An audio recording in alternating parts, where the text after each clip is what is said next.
Quick question. And you don't need to raise your hand, baka kasi magkabistuhan. Ha? Quick question. Exercising regularly, anyone? Ha? Exercising regularly? Wow, meron mga tatas. Malalakas ang loob, magtataas ng kamay. Alright. Now, generally speaking, doctors and health professionals, they would always tell you that exercising regularly is a good thing. Generally speaking, nobody will tell you it's not a good thing for you to exercise regularly. I don't know what kind of exercises that you would prefer, but whatever that is, running, walking, swimming, going to the gym, lifting weights, Zumba, whatever that is. But exercise regularly is a good thing, generally speaking. And if you don't do it, the advice is, as always, start doing it.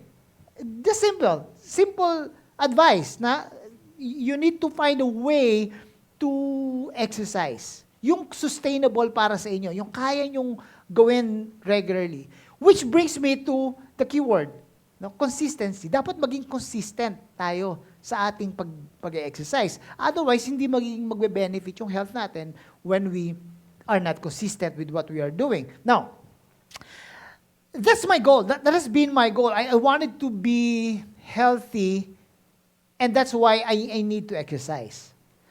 Unfortunately, in the past few years or months, hindi ko masustain eh. Ang hirap masustain. Dati ang ginagawa ko, nagpupunta ako sa gym para mag-exercise.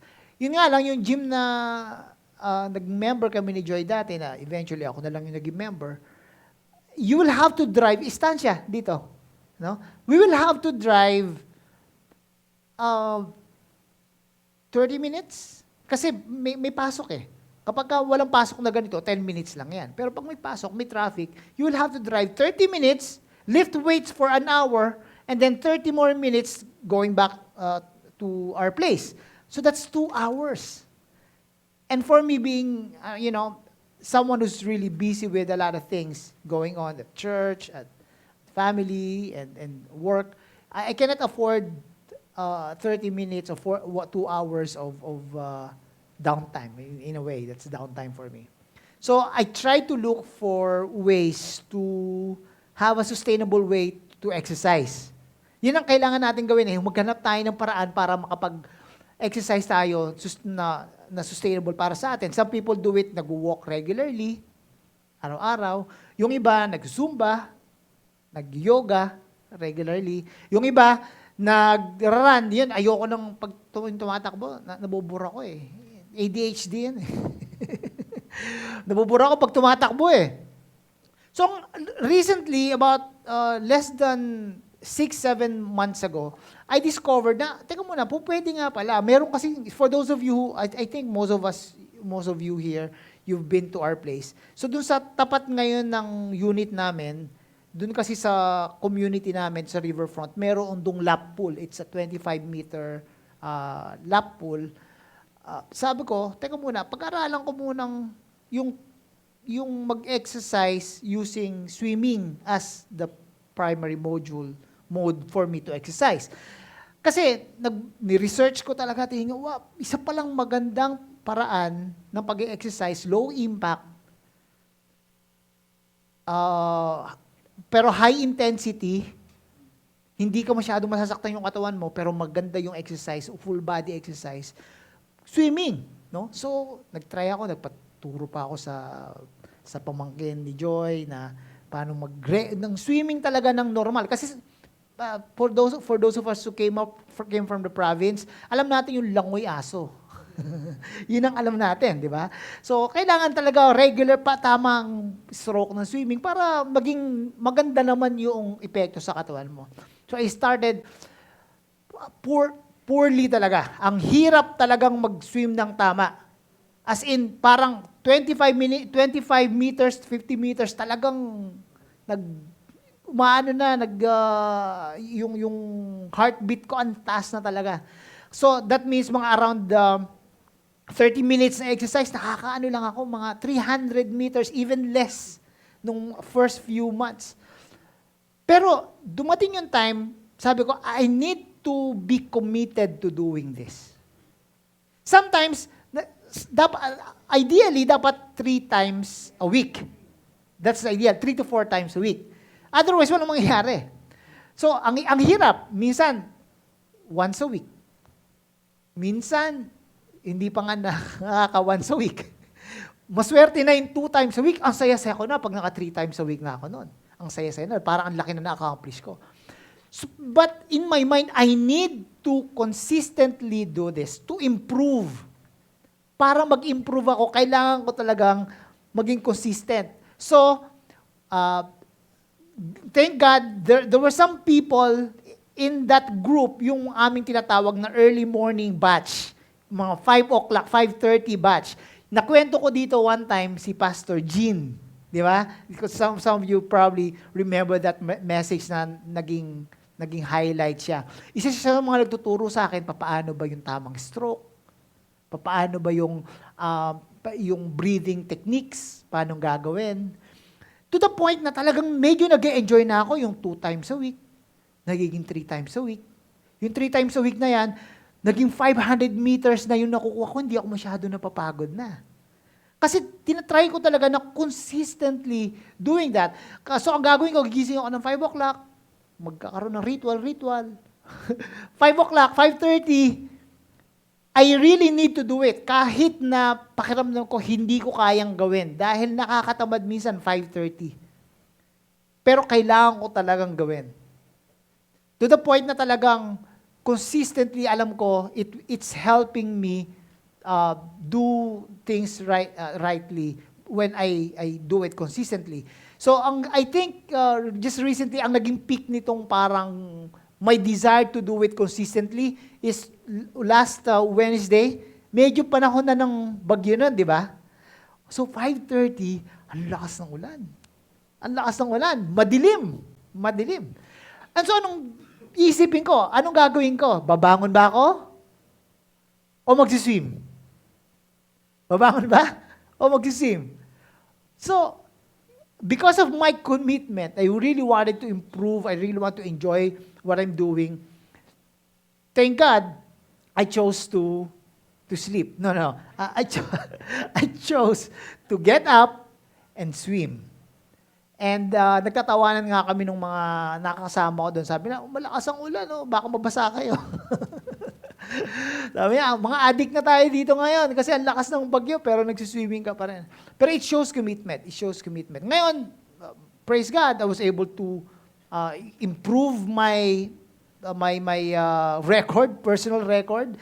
Nakakaroon na ako ng mga 700 meters for about 35 minutes. Which is a good improvement sa akin. And I think it's helping me physically, no? Kahit na medyo kumakain ako ng marami, hindi masyadong lumalaki ang tiyan. Kasi medyo active every day, active. Now, but then again, that's a semi-success story. Because the reality is that I am not really at that peak where I really enjoyed what I'm doing. Kasi dumarating din ang time na parang tinatamad ako, ayoko. Katulad kanina. Mamaya pala, merong portion pala mamaya yung kanina. Sabi ni Craig Rochelle, successful people do consistently what other people do occasionally. Successful people do consistently what other people do occasionally. Alright? Ang gandang pag-usapan nito, isang buong sermon na to eh. Pero hindi. Ganito yun eh. Ang reality kasi natin, the human tendency is for us to do things in a way that will not stretch our capabilities. Gusto lang natin gawin ng isang bagay kung gusto natin gawin. So you do it occasionally. But when you look at successful people, whatever field that is, it can be field sa sports, it can be sa music, it can be sa work, yung mga successful entrepreneurs, no? Or even yung mga successful churches, successful pastors. you will see in their life one thing that they are doing not occasionally, but consistently. And that makes them successful. That separates them from people who are regularly just doing things occasionally and may not be or mediocre in doing such things. Right? You see, consistency in your actions reveals what's important to you. When you do things in consistent ways, when you do things consistently, you will realize that, hey, yeah, this particular portion or part of my life is what I actually prioritize. And that is important to me. That's what you care about. Kung ano yung ginagawa nyo consistently, alam nyo, that's something that you care about. And it's obvious to sa mga tao na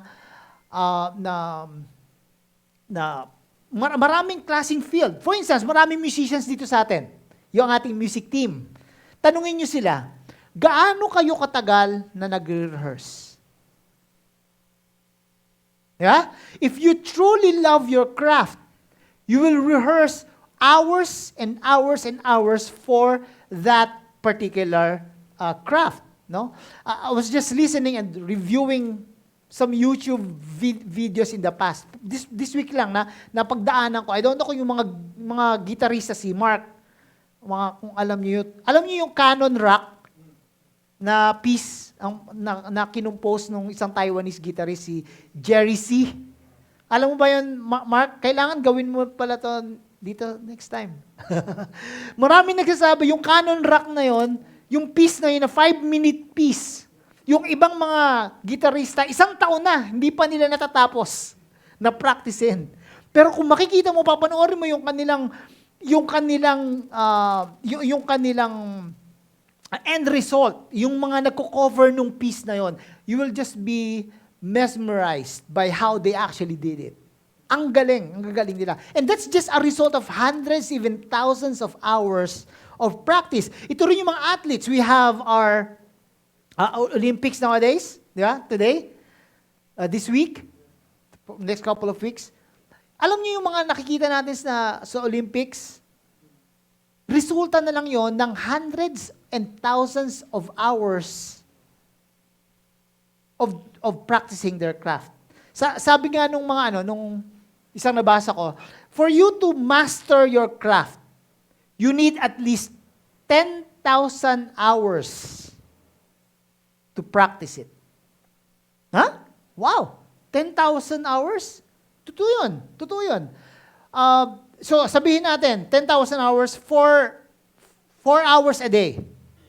If you do it 4 hours a day, that will be equivalent, if you do it consistently, that will be equivalent to about 7 years of doing it. And if you look around, if you look at, say for instance, sa amin mga programmers, mapapansin mo yung mga early programmers, sa mga old programmers na yun, they've spent thousands of hours doing their craft. Alam mo, the way they think. Alam nila kung paano sila mag-isip. Yung creativity nila in doing their things. Iba kaysa doon sa umpisa pa lang. Doon sa mga nagigitara, alam niyo yan, na yung mga nag-uumpisa pa lang, alam nila kung paano yung placing ng kamay, iba. Ramdam mo, makikita mo. Doon sa mga 10,000 hours na, 20,000 hours, yung mga matatanda na talagang nagpi-play. Because they love what they're doing. When they do it consistently, it shows the kind of things that they value in their life. Kung ano yung ginagawa mo consistently, yun yung alam mong minamahal mo na ginagawa mo. Now, anong relationship nitong pinag-usapan natin about consistency today? Let's talk about Jesus because we are at church today. And you have to talk about, and we talk about Jesus at church. And this is for this season, we can call it a season for us at church right now. We are focusing on our growth as followers of Jesus. And that's the reason why our message series is entitled Grow. And the key verse that we are exploring today, ang key verse ng series na to is Luke chapter 2, verse 52. Luke chapter 2, verse 52. And this is a reflection of the perfect human being, Jesus. Jesus is our perfect example. We can never be Jesus. We can never be perfect. But at the very least, we have someone that we can emulate. And that is Jesus. He's the perfect human being. And Jesus, being a perfect human being, the Bible says, He grew. He grew. Jesus grew in what? In wisdom, mental capacity. Okay? In His stature, in His physical body. He grew in His physical stature. He also grew in favor with God, which represents His spiritual life, His connection with His Father. And He also grew in favor with man. That which is also His relationship, His social being. He grew in His relationship with His fellow man. Jesus grew in wisdom, in stature, in favor with God and man. And that's the reason why, because we want to emulate Christ, we want to become followers of Jesus, here at Life City, we want you also to grow. We want you to grow. And we defined our growth strategy or a description of a growing follower of Jesus. Remember, for those of you who've been here at Life City Church, kabisado nyo dapat. Ang mission natin as a church is to lead people into a growing relationship with Christ. Ito yung mission talaga natin. Ito yung gusto natin mangyari as a church. We want the church, the people that comes to church, we want them, all of us, to grow in a relationship with God.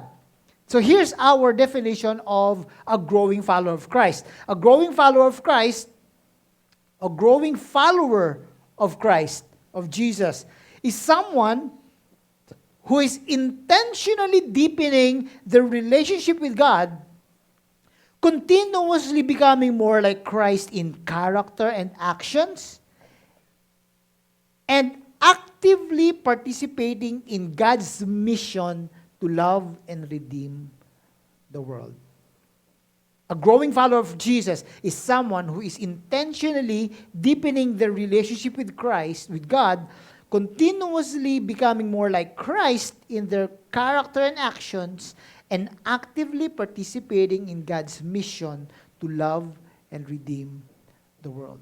3 key words na pwede nating i-focus ang mga isip natin para ma-define natin ang isang tao o tayo bilang followers of Christ as a growing follower of Jesus. 3 key words: intentional, continuous, and active. Intentional, continuous, and active. Last week, we talked about the intentionality of growing in Christ. We learned last week that for us to grow, we need to not just, hope that we will grow in Christ. We say that if we want to grow in anything, in fact, not just in our relationship with God, we need to be intentional. Dapat talaga ipupursue natin yon. Hindi lang we will just sit back, relax. Kailangan talaga meron tayong gawin para maging intentional tayo in our purpose of trying to grow in our relationship with God. Today, we're going to talk about continuity or continuous. Our relationship with God, for us to grow, we need to continuously become more like Christ in our character and in our actions. Continuity, continuous. Pag i-define natin yan, yung continuous, we could also say that it could be systematic. There has to be a system in the ways we do things para maging continuous yung ating growth in a relationship with God. Pwede rin natin sabihin na maging consistent. Ba? Ibig sabihin, may pattern.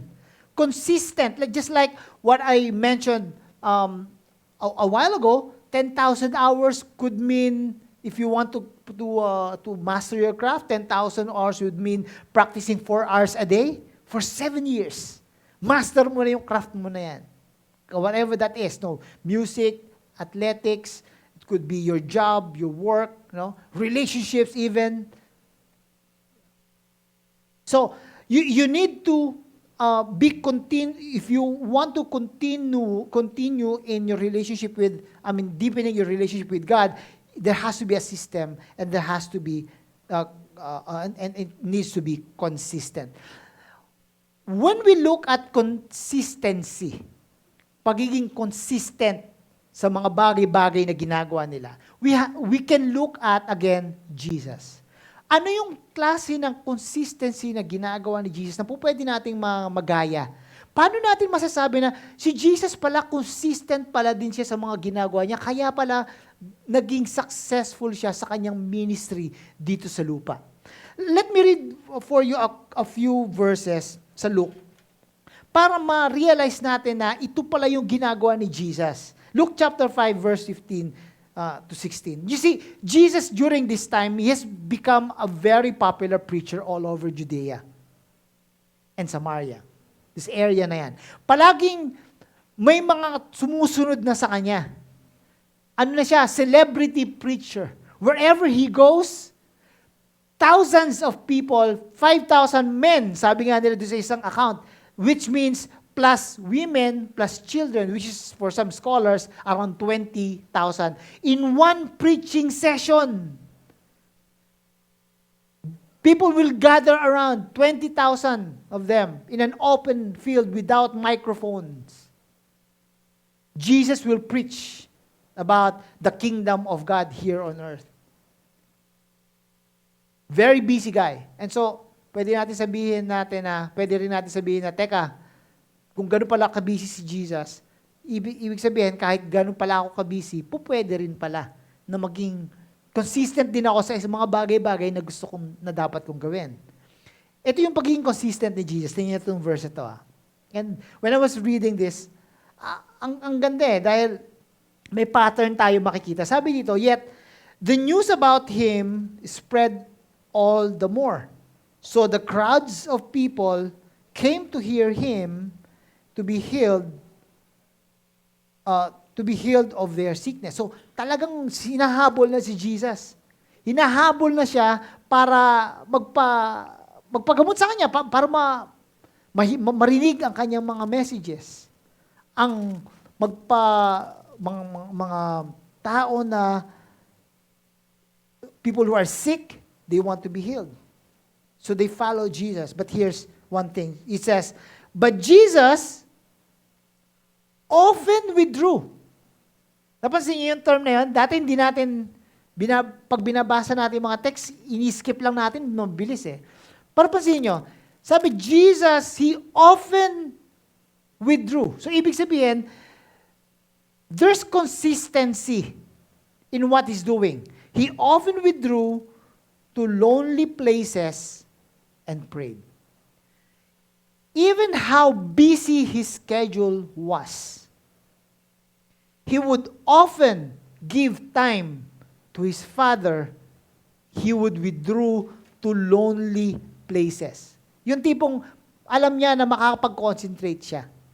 Yung mga lugar na dahil sa napakagulo na ng paligid niya, dahil hinahabol siya ng mga tao, he needed to be alone with his Father. And what he did was to often underline, if you have physical Bibles or sa YouVersion Bible app or whatever app that you're using, you need to highlight that.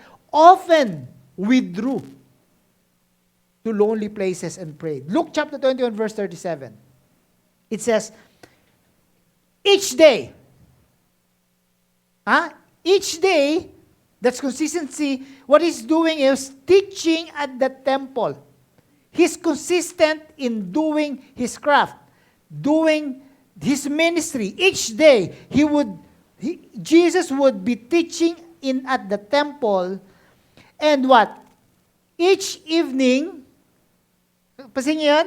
Each day, and each evening, he went out to spend the night on the hill called the Mount of Olives, and all the people came early in the morning to hear him at the temple.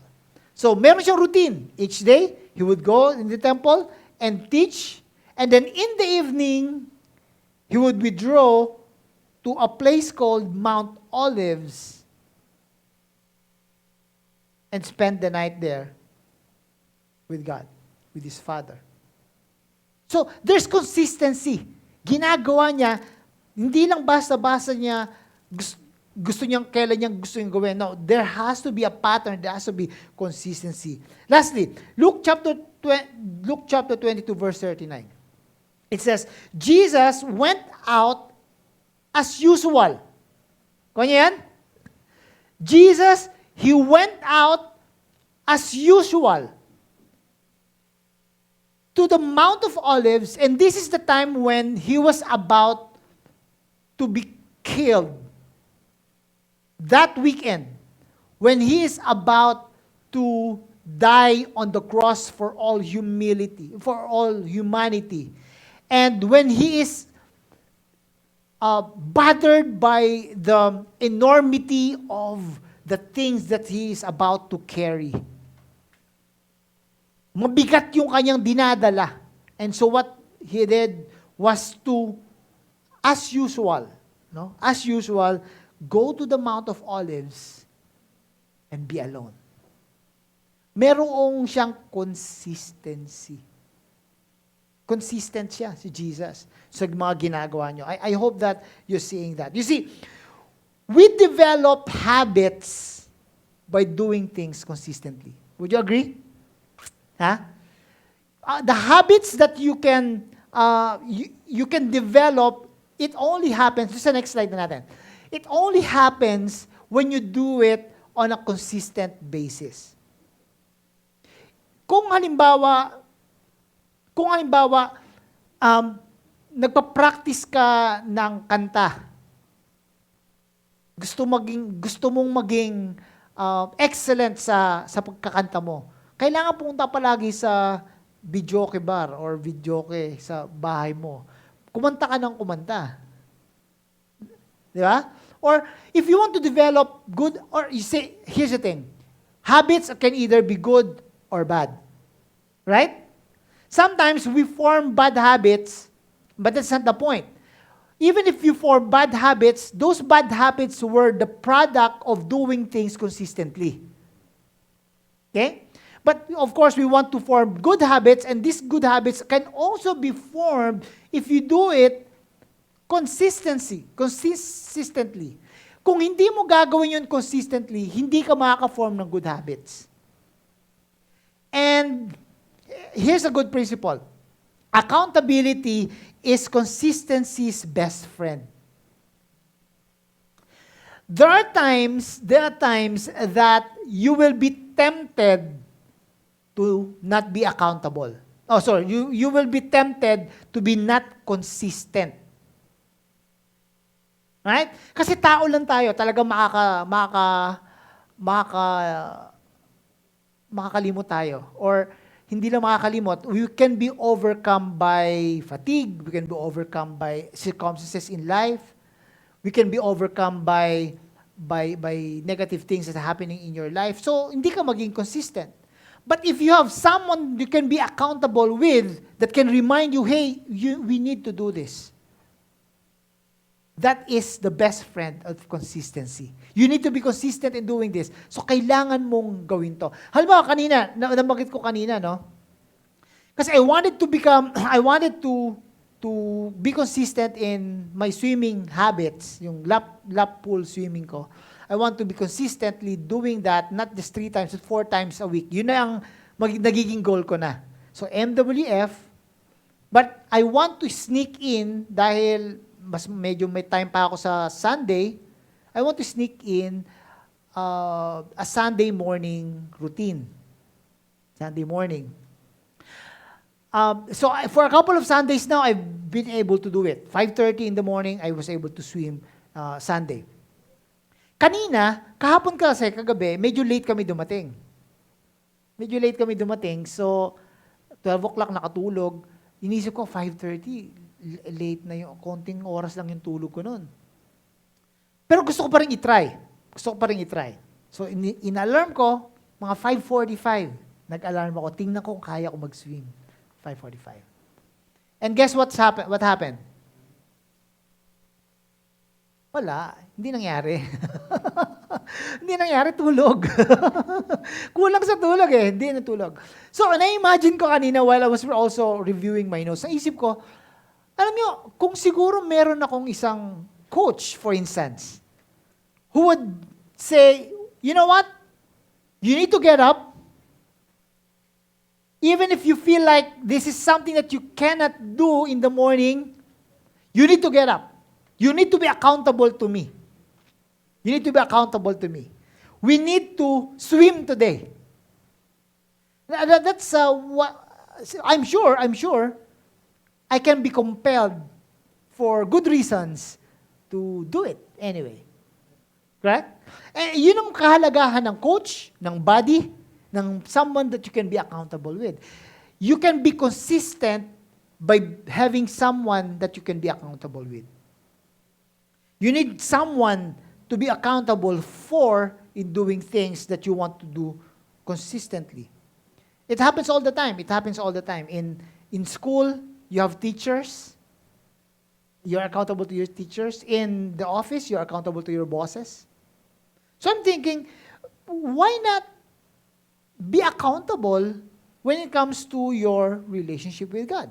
You see, Jesus, my guess is, and this is just a guess, wala to sa Bible, pero my guess is, wala siyang accountability sa ibang mga sa ibang mga apostles na kasama niya. Walang nagsasabi sa kanya na, oh Jesus, mag-pray ka na ngayon.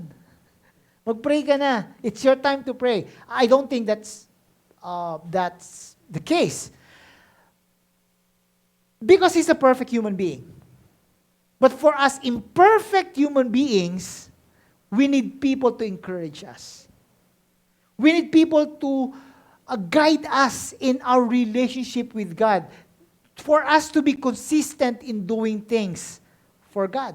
We need that. And that's the reason why we have the church to help us out. Now, at this point in our message where I need to encourage you to do something for us today, for you today.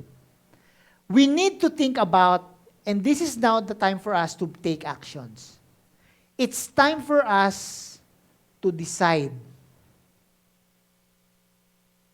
that our relationship with God is the most important aspect in your life.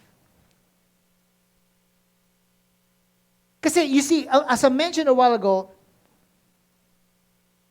you spend time doing things consistently, the things that you are or you care for. Pag mahal mo yung isang bagay, you know you want to spend time consistently doing it. And for some of us, even I think for all of us, we need to decide today that Jesus and our relationship with the Father should come first in our priorities. And when that happens, you will realize that will affect tremendously the way you deal with things, the other things in your life. Nabanggit ko last week na dito na-i-stuck ang karamihan ng mga Kristiyano. A lot of us here, in fact, all of us here, I think, we're all followers of Christ. We have given our lives to Christ at some point. We have been saved. We have been justified. Our place in heaven is now secured. Settled na yon. Wala nang problema doon. But right after that, it is where the problem, or not the problem, it's where all of us, most of us, got stuck. Hindi na natin alam kung anong susunod. Or kung alam ba na natin ang susunod, we are not able to consistently pursue it. Hindi tayo kaya that's the reason why you are not growing as a follower of Christ. So when, say, for instance, people will question your faith. Some of us would say, doon ka sa pastor kung makipag-usap. Hindi mo kayang i-defend to someone that, that you probably that you have an encounter with, you're not able to defend, or you're even shaken. Your faith is shaken when someone will introduce you to a different perspective, a Christian perspective. Palagi kong ina-example yung dating lifer na kaibigan ko. Kaibigan namin nila Kuya Puding nila Joy. Ang tagal niya ng Kristiyano. Tagal na siyang Christian. One time, na-realize namin, umalis na siya dito sa Manila noon. Napunta na siya sa ibang place. Pero at one time nakita namin na nagpo-post siya ng pictures niya na binabaptize siya dun sa isang parang kultong, hindi naman kulto na, alam niyo when you say cult, it's not yung mga nasa probinsya na nakaputi na damit na nag-aalay ng bata, ng sanggol. Hindi yun ang ibig sabihin ng cult na. Ibig sabihin, yung someone that is not aligned with the Christian faith. Napansin namin, bakit bigla na lang siyang nagpapa-picture at binibinyagan doon sa isang Christian organization na yun. Sabi ko, he has been a Christian for quite some time. Hindi niya ba alam na yung tinuturo ng mga Kristiyano na yun, yung nagka-claim ng mga Kristiyano na grupo na yun, ay hindi katugma doon sa tinuturo talaga ng Bible? And that can happen. If you have not grown in your knowledge of the understanding of God, that can happen to you. And not just with cults. It could be, some ideas, worldly ideas, na ipipresent sa'yo. Ipipresent sa'yo, tapos maniniwala ka kagad dahil it makes sense. Right? Hindi natin alam, yung palang mga ideas, New Age ideas, for instance, is just some new ideas plus Buddhism, plus Hinduism, plus wokeism. Alam niyo woke culture ngayon, di ba? Wokeism. And then we will believe because we don't know. We have not grown in knowledge of the Word of God. We have not grown in knowledge of who God is. And that happens all the time. This is not just for us, for me, for all of us, for the majority of Christians.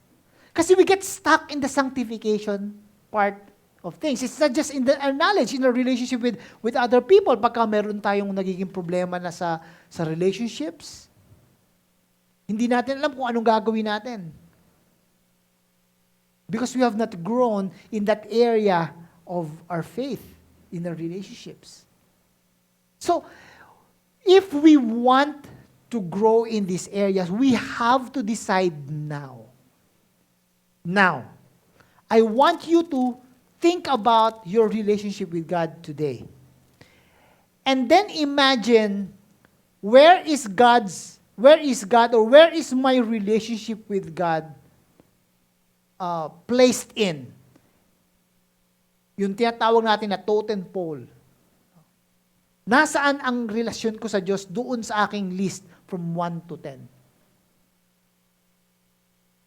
Am I giving God the priority or even the consistency that He needs to have, that I need to have so that I could grow deeper in my relationship with God? So that I would not get stuck in my sanctification process. Bibigyan ko kayo ng reality check. Kailangan natin maging honest dito. Ang reality nito, hindi talaga natin na ilalagay ang Diyos doon sa pinakataas when it comes to our priorities. Growing in knowledge with Him. Lahat to para sa atin. Including myself. Including myself. And that's the reason why I mentioned about a system. There needs to be a system to help us so that we love God, and we want God to become the priority in our lives. We want to grow more in knowledge of who God is. We want to know more about how to read the Bible more. We want to know more about how to solve problems in life. We want to do that. But there has to be a system to do that. Meron dapat sistema. Meron dapat way for us to be consistent para maging dire-diretso yung paglago natin sa pananampalataya natin. Yung hindi pinupuwersa, meron kasing consistency. Meron kasing sistemang sinusunod. Dito na papasok yung pinopromote namin sa inyo. That we are going to have a new system, a disciple-making system here at Life City. For 14 years, we have been struggling to find out the sweet spot, the system that we want to introduce here at Life City. I'd like to invite all of you, plus the people who are who are not here with us today. No? I'd like to invite all of you next week. Next week, we're going to have a potluck. Okay? Next week, we're going to have a potluck. So, ano yan? Klaro na yon kasi alam natin masarap mag-potluck. Eh. Gusto natin yung palagi. Let's have a potluck, no? And those of you who've been organizing it, let's just organize it again. No? Kung ano yung mga dadalhin, etc. But I want all of us also, and I'm inviting you to stay by right after our potluck. Kasi we would like to introduce to you this system that we feel, I believe, and Kuya Prudy believes, that fits our culture here at Life City. Kasi ganito yan eh. Meron kasi mga discipleship systems kayo nakita, and may mga kilala kayo na mga nasa ibang mga churches. To be honest, no, alam naman natin to. Victory, CCF, di ba? Tayo dati noon, meron tayong discipleship system na sinusunod yung sa Life City Church.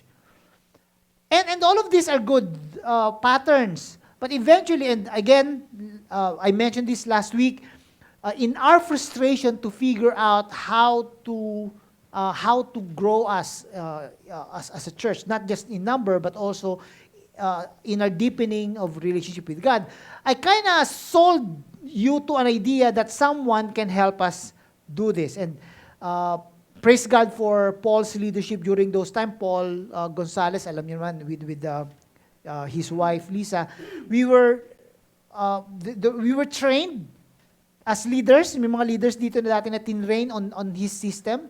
But eventually we figured it's not for us because that's not who we are. What Paul was trying to teach us, and we cannot blame him because yun yung ano niya, yun yung kanyang background. Ang tinuturo niya sa atin is how he perceives someone should grow in the relationship with God. And that works for some people, for some churches, but for lifers with different, I don't know, we have a different culture. Iba talaga tayo eh. Papansinin nyo kung baga nagpupunta dito sa atin, meron silang palaging sinasabi na particular para sa church. Di ba? And we ask Ash before, we ask other, yung mga in-interview natin during our anniversary time noong April-May, sinabi nila yung kakaiba talaga na culture natin sa Life City. And we believe that we should have a system that fits who we are as a church. And when we do it, it's going to have consistency. It's going to promote consistency in the way we grow or deepen our relationship with God. Continuity will be there. You're going to continuously grow in your actions, in your abilities to love more people, in your understanding of who God is. There's going to be continuity. There's going to be consistency if we follow this system that we're going to introduce to you next week. So that's my my invitation to all of you today. Ha? That's my invitation. Sana lahat tayo makabalik dito next week. Tapos sabihan natin, and I'm going to announce this din sa ating mga lifers do sa Facebook page natin. I'm inviting all of you to be here next week. I'm inviting the people that are not here with us today. I'm thinking about Brian, Kuya Rudy, Brian and Ann, sino ba? Sila lang bang wala ngayon dito? Sila Shannon, si Boggs, basta everyone has been attending. Sana si Tina rin maka-attend next week. Kung sino man yung regularly nag-a-attend sa Live City, because this is the matawag na pwede natin gawin dito na sabihin. I think this is the biggest attempt for us on trying to help you grow in your relationship with God in a more systematic, organized, and consistent way possible. Yun lang. And intentional. This can be our intentional way of allowing you or helping you grow in your relationship with God. So, I'm excited and I'm nervous, to be honest with you, kasi I don't know if this is going to work or not. But I feel like for us it would, because this is catered towards our own system, our own way of doing things. No? It represents our identity as a church. So next week, we're going to have our potluck and then we're going to launch our new life group system. And that's the reason why yung mga ginagawa natin right after the experience, tawag na natin doon is live chat. Hindi na siya live group. Hindi na siya live group. Speaking of live chat, I also encourage all of us to stay by 10 minutes lang. Let's not make this long, no, so that everyone can join. Just 10 minutes. Let's discuss these questions. This is also to prepare us for our next week's message and next week's launch of our new life group system. Okay? Iano natin to, pag-usapan natin to for 10 minutes. Gather na tayo right away para mas maganda after our last song. How has your relationship with God been in the past years? Or even past months? Yun na lang. And you can be honest with the group. That's fine. Nobody's going to judge you if whatever you're going to say. Was it your priority or has it taken a backseat? Your relationship with God. Your relationship with God. And how can I improve my relationship with Him moving forward? My hope is that your answer for the third question is for me to join the new life group system. So let's talk about that later on, right after our last song. My prayer for all of us is simple. For us to grow in our relationship with God. So for us to be unstuck in this sanctification process. Kailangan mayroong little by little movement. And maturity is not about, Christian maturity is not about how many verses you have memorized or what doctrines that you have learned. It's not how sanctification works. It's growing little by little in your love relationship with God. That's what discipleship is all about. And that's what we are going to be praying for in the system that we are going to be working on starting next week. Let's all bow down our heads and let's pray. Lord, thank you, Lord, for being with us in this whole process. 14 years na po ang Live City Church. You've been with us for all these years. We've seen people come and people go. And right now, Lord, we have these people in our midst today, these current lifers, that you have entrusted us to experience and allow us to lead them into experiencing a vibrant relationship with you. And so today, Lord, I'm praying that whatever is in store for us, is stored for us in the next weeks to come, May it be, Lord, that it's going to be in accordance to your will. May it be, Lord, that it can be a catalyst for us to grow deeper in our relationship with you. Thank you, Lord, for your love. We pray of these things. In Jesus' name, amen.